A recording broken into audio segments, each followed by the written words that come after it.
Um crime que o Brasil tem dificuldade de baixar suas taxas, mas que ainda sofre com subnotificação. Um crime que causa sequelas duradouras para as suas vítimas. Um crime muitas vezes praticado dentro de casa por pessoas que deveriam proteger essas vítimas. Eu sou a Suzana Souza e esse é o Durma Com Essa, o podcast de notícias do Nexo.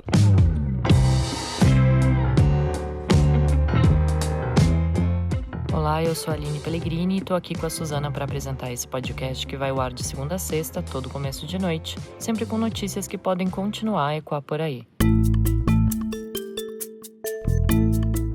Quinta-feira, 23 de maio de 2024. Mês dedicado ao combate ao abuso e à exploração sexual infantil contra crianças e adolescentes. Crimes que assolam o país nas mais diversas regiões e contextos sociais. Crimes que deixam sequelas duradouras na vida dessas vítimas. Crimes cuja incidência segue alta no Brasil, como mostra um estudo da Fundação Abrinq publicado neste mês de maio. Em uma década, a proporção de crianças e adolescentes com menos de 19 anos que foram vítimas de violência sexual se mantém no mesmo patamar no país.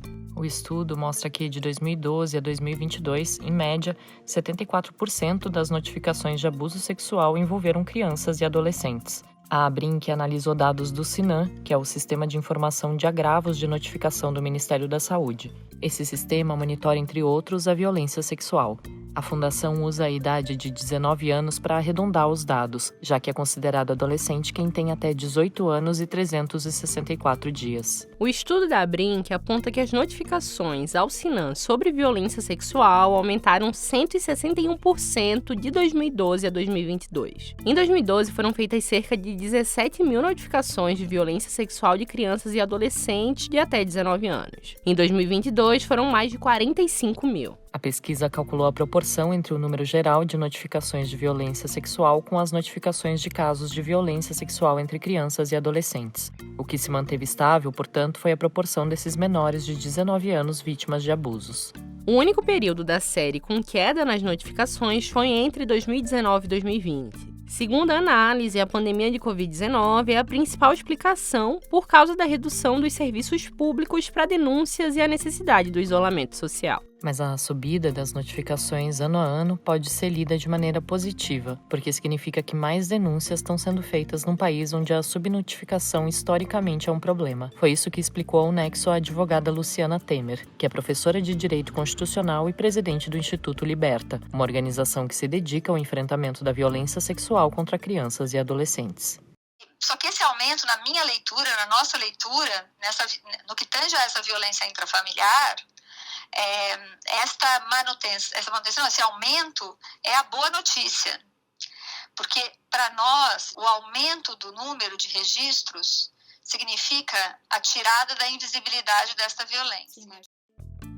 O Anuário Brasileiro de Segurança Pública também aponta para um cenário de aumento de crimes envolvendo crianças e adolescentes. Segundo o levantamento de 2023, houve uma alta de 16% nos casos de exploração sexual infantil em relação a 2022. E daí tem um aspecto já conhecido, mas ainda desolador, que é o fato de que a maioria dos casos de abuso e violência acontecem dentro de casa. Segundo o estudo da Fundação Abrinq, 69% dos episódios analisados em uma década foram cometidos por pessoas que conheciam e tinham relação próxima com as vítimas, pessoas que deveriam protegê-las. Existe ainda uma recorrência nos abusos. A maioria das crianças e adolescentes é vítima por mais de uma vez. O Instituto frisa aqui: os dados da série histórica indicam, primeiro, a dificuldade do país em proteger os mais jovens desse tipo de violência e, segundo, o caráter de vulnerabilidade dessa parcela da população frente a essa agressão. Na tragédia climática que atinge o Rio Grande do Sul, casos de abuso e violência sexual contra meninas e mulheres ocorreram dentro dos abrigos. Pelo menos 11 pessoas foram presas. Após os casos virem à tona, o Estado montou abrigos exclusivos para mulheres e crianças. Os abusadores, em sua maioria, conheciam as vítimas. Em 2020, uma pesquisa do Instituto Liberta, em parceria com Datafolha, mostrou que 32% das pessoas de todas as classes sociais sofreram alguma violência sexual antes dos 19 anos.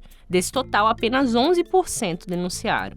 E como a gente disse antes, os perfis das vítimas são diversos e estão em vários contextos sociais. A média nacional mostra que mais de 70% das vítimas têm menos de 19 anos de idade, mas existem regiões onde essa proporção é ainda maior, como no norte do país, onde 90% dos casos são contra crianças e adolescentes. Também tem altas proporções a região sul, com 78%, e o centro-oeste, com 75%. Outro dado é em relação ao gênero dessas vítimas. A maioria dos casos registrados são de meninas, com mais de 87%. Meninos somam 12% das vítimas. Em números absolutos, em 2022, por exemplo, foram 105 notificações por dia envolvendo meninas e 15 envolvendo meninos. Só que essa disparidade entre os gêneros tem uma questão importante ressaltada pela Luciana Temer.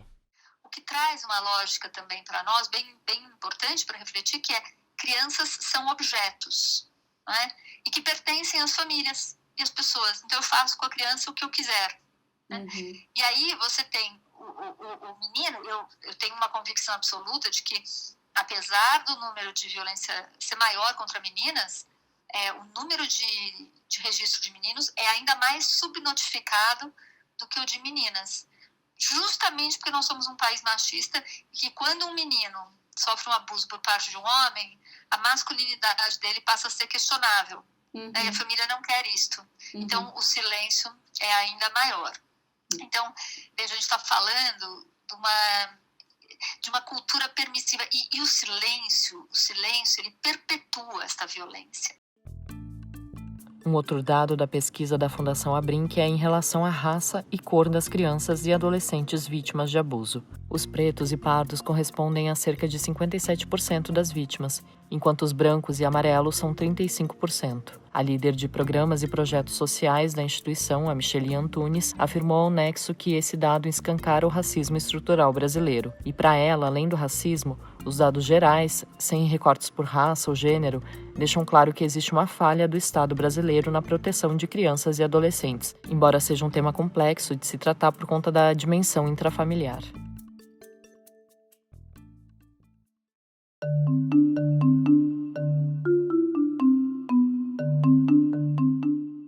No dia 18 de maio de 1973, a menina Araceli Cabreiro Crespo, de 8 anos, desapareceu após deixar a escola São Pedro, na Praia do Suá, em Vitória, capital do Espírito Santo, para pegar um ônibus até a sua casa. Ela foi raptada, estuprada, drogada e morta. 6 dias depois, o corpo da menina foi encontrado numa mata, atrás do hospital infantil da cidade. 3 empresários de famílias influentes do Espírito Santo foram denunciados como autores do crime.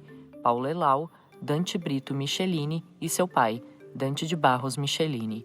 Em 1980, os réus foram condenados, mas uma nova sentença em 1993 os absolveu e o processo foi arquivado. A investigação do crime foi marcada por informações desencontradas, divergências entre pessoas que atuaram no inquérito e contradições em depoimentos. A história foi retratada no livro O Caso Araceli, Mistérios, Abusos e Impunidade, dos jornalistas Felipe Quintino e Catilane Chagas, lançado pela Alameda Editorial. Os autores tiveram acesso inédito ao processo judicial de 12 mil páginas. Por causa da mobilização em torno do caso, os direitos da criança e do adolescente começaram a ser mais debatidos no país. Na Constituição Federal de 1988, o artigo 277 diz que é dever da família, da sociedade e do Estado assegurar, com absoluta prioridade, todos os direitos das crianças e adolescentes e colocá-los a salvo de toda forma de negligência, discriminação, violência e opressão. Quase 2 décadas depois do crime, em 1990, foi publicado o ECA, o Estatuto da Criança e do Adolescente, um conjunto de normas jurídicas para a proteção dos 2 grupos, considerado um marco dos direitos humanos. No ano 2000, a Lei 9.970 instituiu o Dia Nacional de Combate ao Abuso e à Exploração Sexual de Crianças e Adolescentes, em 18 de maio, para marcar o caso Araceli e realizar ações de conscientização ao problema da violência contra crianças.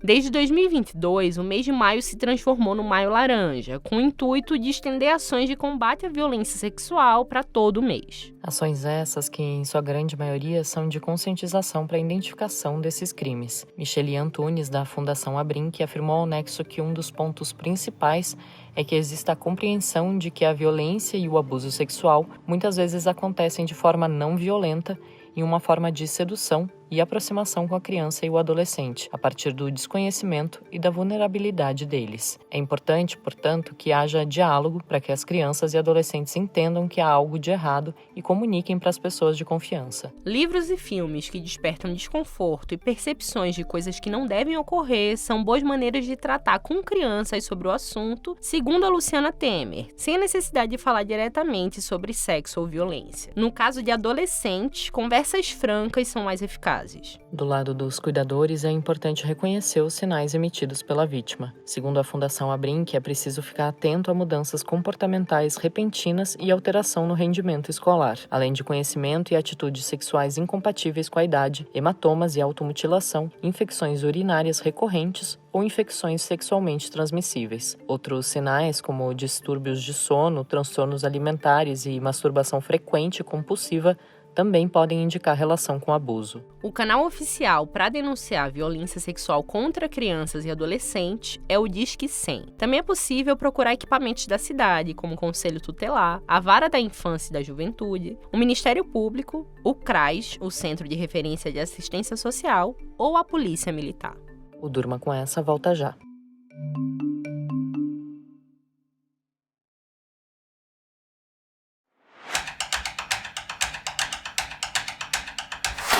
Memórias Póstumas de Brás Cubas, célebre obra de Machado de Assis, está entre os mais vendidos na Amazon americana. O Pedro Bardini e a Ludmila Rios explicam essa história. Pedro, por que o livro está tão hypado nos Estados Unidos? É graças ao TikTok. O livro ficou em alta depois que a booktoker Courtney Henning Novak postou um vídeo que viralizou na rede. No post, ela conta que Memórias Póstumas virou seu novo livro favorito. Explica o motivo para isso e ainda recomenda fortemente a leitura. Courtney recebeu mais de 800 mil likes no TikTok. Os que ficaram curiosos para ler foram atrás da tradução inglesa no site da Amazon. E Ludmila, vocês escreveram sobre outros livros resenhados pela Courtney, né? Sim, a Courtney está fazendo um desafio de ler um livro de cada um dos 197 países do mundo. Como é em ordem alfabética, antes de chegar ao Brasil, ela já passou por mais de 20 livros de países que começam com as letras A e B. Dentro dessa lista, nós separamos algumas indicações de obras que já existem em português. No texto que a gente escreveu,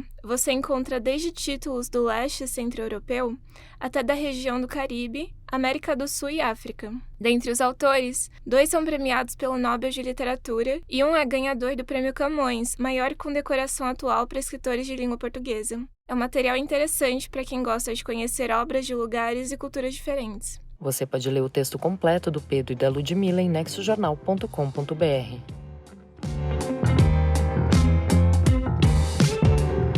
Do mês de combate ao abuso e à exploração sexual infantil contra crianças e adolescentes, ao TikTok que viralizou Brás Cubas nos Estados Unidos, durma com essa.